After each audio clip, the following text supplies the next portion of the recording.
بسم اللہ الرحمن الرحیم۔ السلام علیکم ناظرین، امید ہے کہ آپ خیریت سے ہوں گے۔ آج ہم پڑھیں گے حضرت صالح علیہ السلام اور ان کی اونٹنی کا واقعہ۔ حضرت صالح علیہ السلام اللہ کی جانب سے بھیجے ہوئے نبی تھے۔ آپ علیہ السلام قوم سمود کی طرف بھیجے گئے۔ آپ علیہ السلام نیک کاموں کی طرف بلاتے اور برے کاموں سے روکتے تھے۔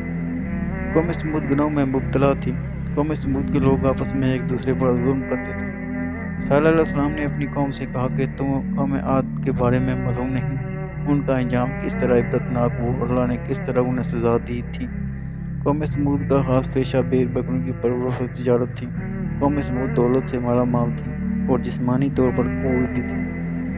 اس قوم کی اخلاق کی حالت اچھی نہیں تھی، ذرا ذرا سی بات پر لڑ مرنے کے لیے تیار رہتے تھے، بے گناہ لوگوں کو قتل کرتے، کمزوروں کا مال ہضم کرتے تھے، کمزوروں پر ظلم ڈالتے تھے، بتوں کی پوجا کرتے، اور اس قوم کو براہ راست پر لانے کے لیے اللہ نے حضرت صالح علیہ السلام کو نبی بنا کر بھیجا۔ حضرت صالح علیہ السلام ان سے کہا کرتے کہ اے قوم، اللہ کی بندگی کرو، اس کے سوا کوئی معبود نہیں، اللہ نے مجھے پیغمبر بنا کر بھیجا ہے اور تاکہ تمہیں اللہ کے عذاب سے ڈراؤں۔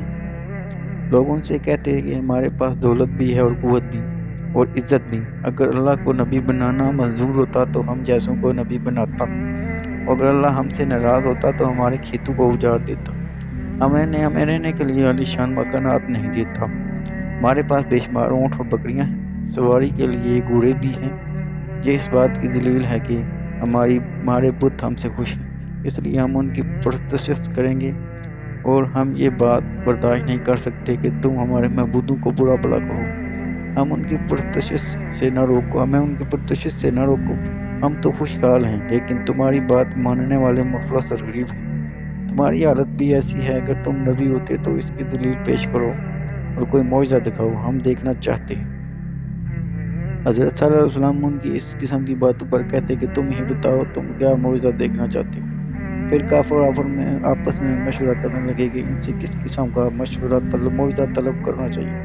پھر سب نے اتفاق رائے سے کہا کہ تم ان پتھروں سے ایک اونٹنی پیدا کرو، اونٹنی بھی ایسی ہو کہ وہ ساتھ ساتھ بچہ بھی دے اور ہم اس کا دودھ بھی پئیں۔ حضرت صلی اللہ علیہ وسلم نے اللہ سے دعا کی اور جلدی دعا قبول ہو گئی۔ پتھروں کے اندر سے ایک اونٹنی نمودار ہوئی۔ اونٹنی بہت ہی خوبصورت تھی۔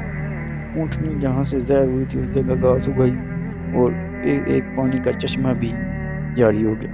اونٹنی نے گھاس کھائی، چشمے سے پانی پیا اور اسی صحت کے اندر بچہ بھی جنا۔ اونٹنی دودھ بھی دینے لگی۔ کافروں نے جو معجزہ طلب کیا تھا سب پورا ہوا۔ پھر حضرت صلی اللہ علیہ وسلم نے اپنی قوم سے کہا کہ تم لوگ جو چاہتے تھے اللہ نے پورا کر دکھایا، کیا تم اب بھی اپنی ضد پر اڑے رہو گے؟ کافروں نے کہا کہ ہم ایمان نہیں لائیں گے، نہ ہی آپ کی باتوں پر عمل کریں گے۔ کافر اونٹنی کو تنگ کرنے لگے۔ اونٹنی جب پیاس سے تڑپتی اور کنویں کے پاس جاتی تو اسے پانی پینے نہیں دیتے۔ بعد میں اونٹنی کو مارنے لگے، اس کا چلنا پھرنا 2 بار کر دیا تھا۔ وہ اذیت کے مارے کڑھتی رہی، لیکن کافروں کو رحم نہیں آتا۔ پھر حضرت صلی اللہ علیہ وسلم ان سے کہتے کہ اونٹنی کو اذیت نہ پہنچاؤ، اسے چرنے دو، جہاں جانا چاہتی ہے جانے دو، وہ پانی پینا چاہے تو اسے پینے دو، اور اگر ایک دن اونٹنی چشمے سے پانی پیے گی اور دوسرے روز تمہارے جانور پئیں گے، اور اس کے روزانہ کے معمول میں کوئی فرق نہ آنے دو۔ تم اللہ سے ڈرو اور اس کی عبادت کرو۔ تم جو کچھ کھاتے پیتے ہو وہ سب کچھ اس اللہ کی دین ہے، یہ سب کچھ اسی کا کرم ہے، تمہارے بت تمہارے کوئی کام نہیں آتی۔ قوم سمود باز نہ آئی، نہ ہی حضرت صلی اللہ علیہ وسلم کی باتوں پر عمل کیا۔ ایک روز اچانک حضرت صلی اللہ علیہ وسلم کی اونٹنی کو قتل کر دیا۔ قتل کی خبر جب آپ علیہ السلام تک پہنچی تو آپ صدمے سے نہ ڈال ہو گئے۔ آپ علیہ السلام کی آنکھوں سے آنسو جاری ہو گئے۔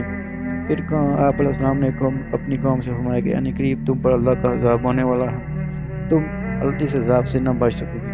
اس کے بعد یہ آسمان پر بادل گرجنے لگے اور پھر بجلی چمکی، اور اس گرج اور گرج کی آواز سے پوری قوم ہلاک ہو گئی۔ جو لوگ آپ علیہ السلام پر ایمان لائے تھے اللہ نے انہیں بچا لیا، اور جو لوگ اس تباہی سے بچ گئے تھے وہ عرب کے مختلف علاقوں میں آباد ہو گئے۔ اگر آپ کو ویڈیو اچھی لگے تو اس کو لائک کریں اور اس چینل کو سبسکرائب کریں تاکہ آنے والی ویڈیو آپ تک آسانی سے پہنچ سکے۔ شکریہ۔